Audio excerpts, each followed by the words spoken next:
Good morning. We are still discussing about chapter 18, gravitational fields. Now it is about orbits. In this discussion, it is very much related to the previous discussion, previous chapter, which is about circular motion, because orbits are usually considered to be circular motion, circular orbits. Let's see number 1. We want to state Newton's law of gravitation. It is in your textbook, page 273. Newton's law of gravitation is any two-point masses, you have to state that two-point masses, attract each other with a force that is proportional to the product of their masses and inversely proportional to the square of their separation. Yeah, don't say about distance, but the separation. That is Newton's law of gravitation. Question B. The planet Jupiter and one of its moons, Io, may be considered to be uniform spheres that are oscillated in space. Jupiter has radius r and mean density ρ. Io has mass small m and is in a circular orbit around Jupiter with radius nr, as illustrated in figure 1.1 here. The time for Io to complete one orbit of Jupiter is t. Show that the time t is related to the mean density ρ of Jupiter by the expression ρt squared equals 3 pi m cubed divided by g, where g is the gravitational constant. So here is the diagram. We can see here that Jupiter has the radius of r and the density of ρ. So the mass, I symbolize it as capital M here, is ρ times v, the volume. So it is ρ multiplied by the volume of a sphere, because it is considered to be a sphere, 4 over 3 pi r cubed. And then Io, the satellite, has the mass of small m, and the distance from Io to the center of Jupiter is equal to nr, and the period of Io orbiting Jupiter is t, capital T. We can see here that omega is equal to 2 pi over the period, and the centripetal force here is provided by the gravitational force. So centripetal force is equal to m omega squared multiplied by the distance equals gravitational force is g times mass of Jupiter times the mass of Io divided by d squared. I write it down as d because we use r as the radius of Jupiter here, yeah, while d is the distance between the two objects. And so I have m multiplied by 2 pi over period square, that is the omega, multiplied by d equals g times the mass of Jupiter is ρ times 4 over 3 pi r cubed, multiplied by this small mass is the mass of Io, divided by d squared. I can cross m out. So 4 pi squared divided by t squared multiplied by d will be equal to g times ρ times 4 pi r cubed divided by 3d squared. And we can cross 1 pi out, and we can cross 4 out. So I have 3 pi d to the power of 3 equals t squared times g times ρ times r cubed. And then ρ times t squared is equal to 3 pi d cubed, which d is equal to nr. This d is nr cube divided by g r cube. So I have 3 pi n cube times r cube divided by g r cubed. I can cross r cubed out. So I have rho times t squared equals 3 pi n to the power of 3 divided by g.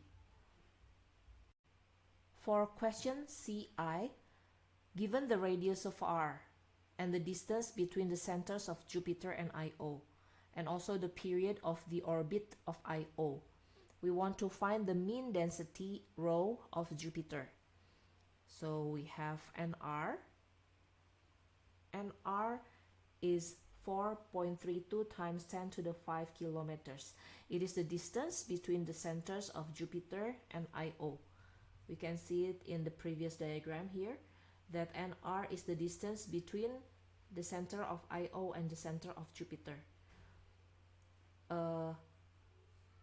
So we can find n, which is 4.32 times 10 to the 5 kilometers divided by r. r is 7.15 times 10 to the 4 kilometer.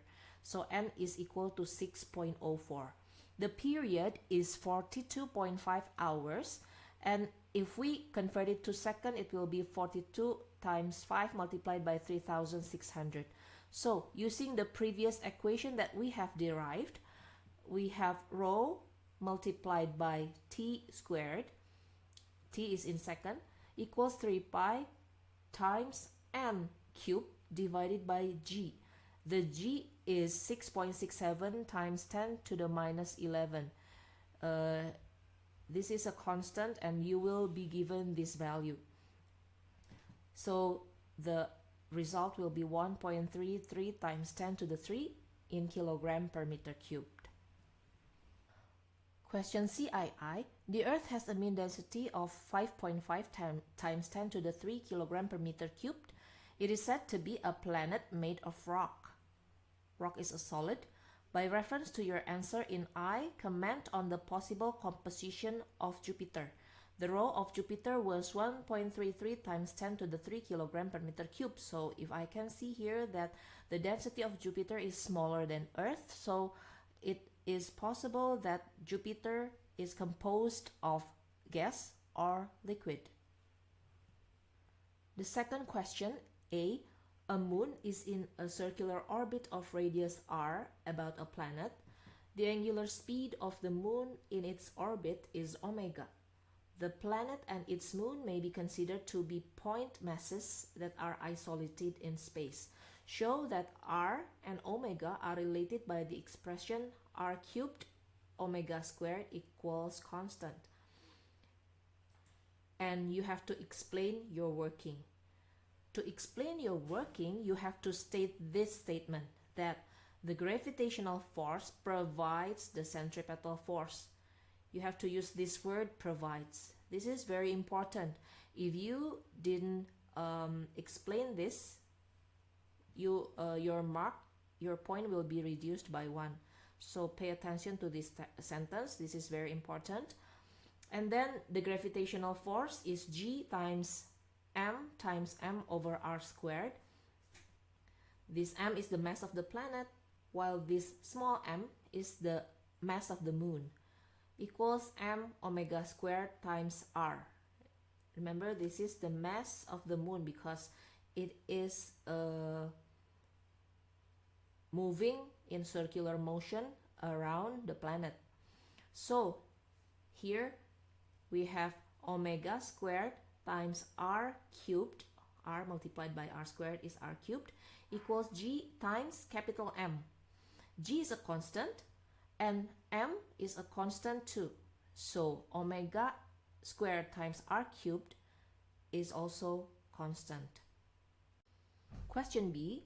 Phobos and Deimos are moons that are in circular orbits about the planet Mars. Data for Phobos and Deimos are shown in figure 1.1. You have the radius of orbit of Phobos and Deimos and the period of rotation of Phobos.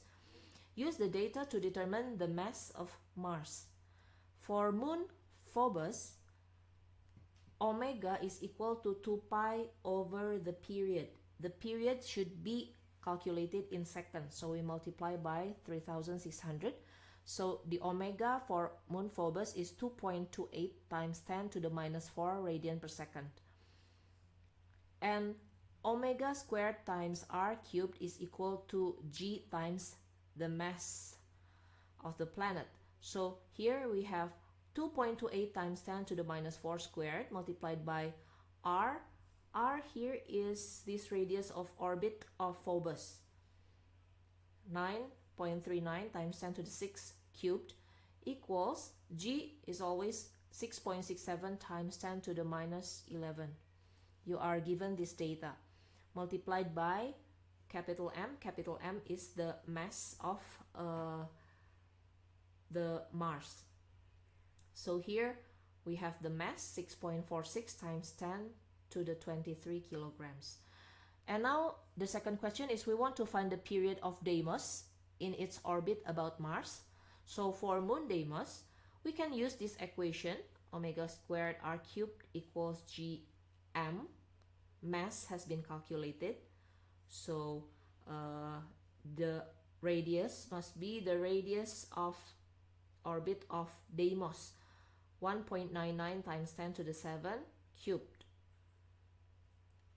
equals 6.67 times 10 to the minus 11 multiplied by the mass.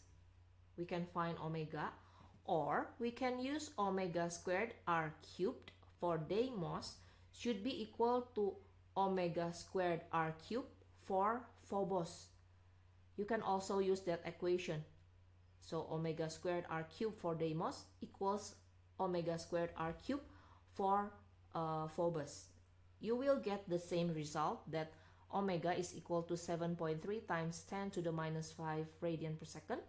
And to find the period, of course, we use omega equals 2 pi over period. So period is 2 pi over omega.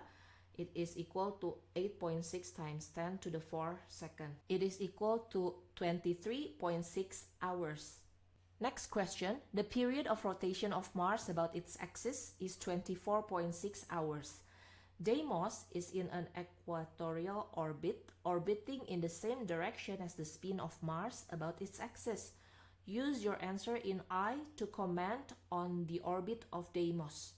We can see that the period of Deimos in its orbit about Mars is 23.6 hours. So we can say that the orbit of Deimos is almost geostationary. What is the meaning of geostationary orbit? It has to fulfill these three conditions. It is in equatorial orbit or above the equator. So it is given here. It is in equatorial orbit.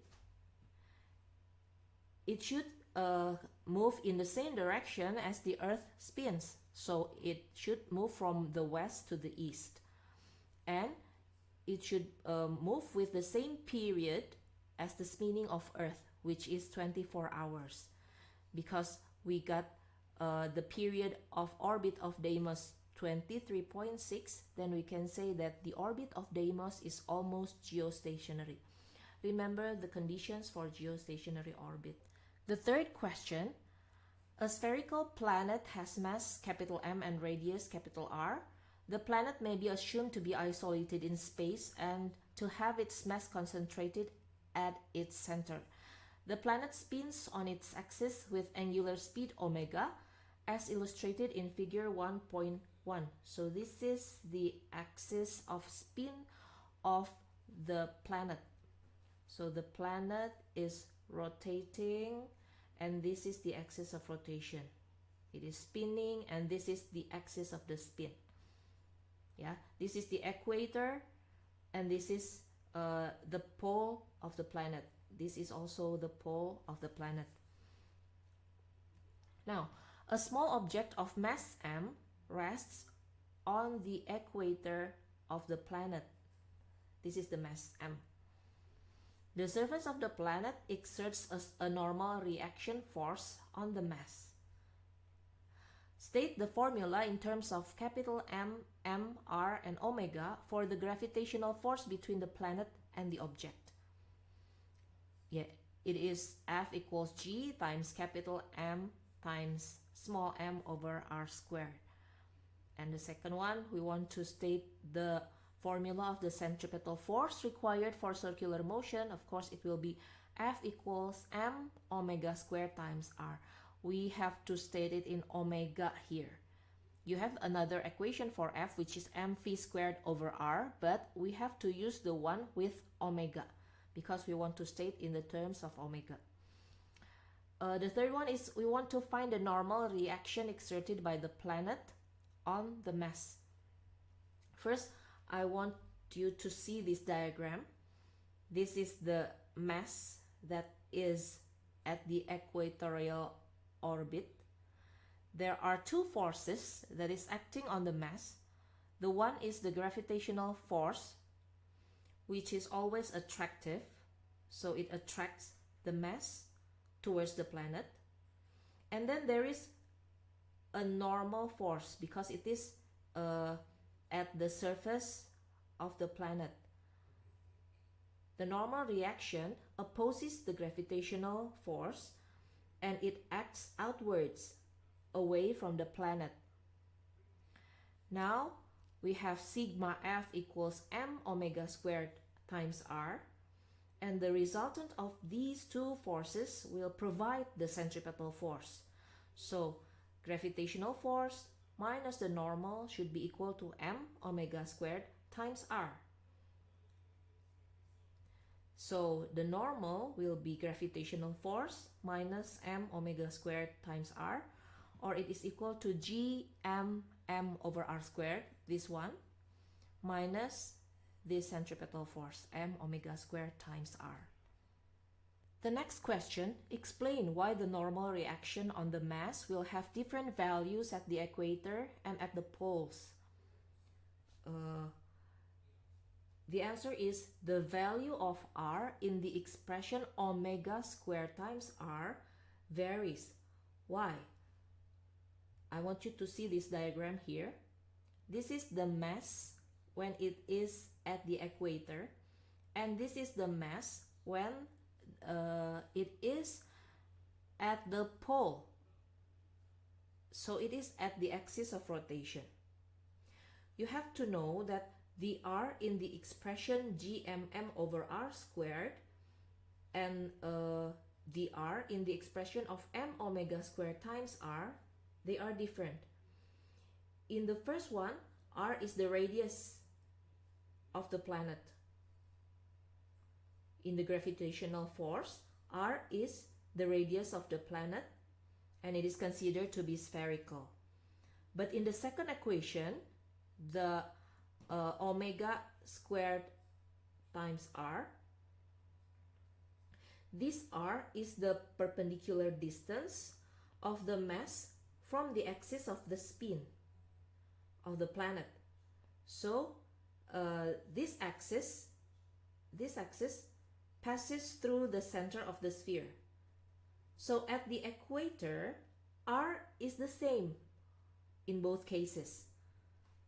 This r, when the mass is here, the r in the gravitational force and the r in the centripetal force is the same. But at the poles, the perpendicular distance of the mass from the axis of the spin of the planet is actually 0 because it is at the axis of rotation. It is at the axis of spin of the planet. So at the top of the sphere and at the bottom of the sphere, the distance of the surface from the axis is 0. Yeah, so that's why the normal reaction will have different values. For the next question, the radius of the planet is given and it completes one revolution in 8.6 times 10 to the 4th second. So this is the period. We want to find the magnitude of the centripetal acceleration. Centripetal acceleration is equal to omega squared times r. So it is 2 pi over period squared times r. So it is equal to 2 pi over this period squared multiplied by the radius equals 0.034 meter per second squared. It is when the mass is at the equator. But when the mass is at the poles, one of the poles, then acceleration is equal to omega squared times r, but the r here is 0. So the acceleration at one of the poles will be equal to 0, because r here is the perpendicular distance of the mass from the axis of spin, because it is located at the axis of spin, so r is 0. That's why acceleration equals 0. Question C. Suggest two factors that could, in the case of a real planet, cause variations in the acceleration of free fall at its surface.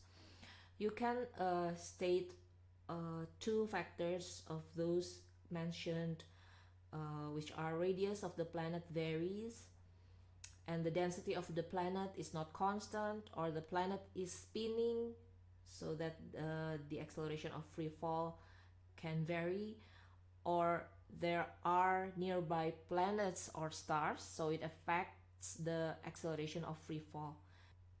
Now, your assignment for today is to answer the questions given, but only number 13, 16, 17, and 20.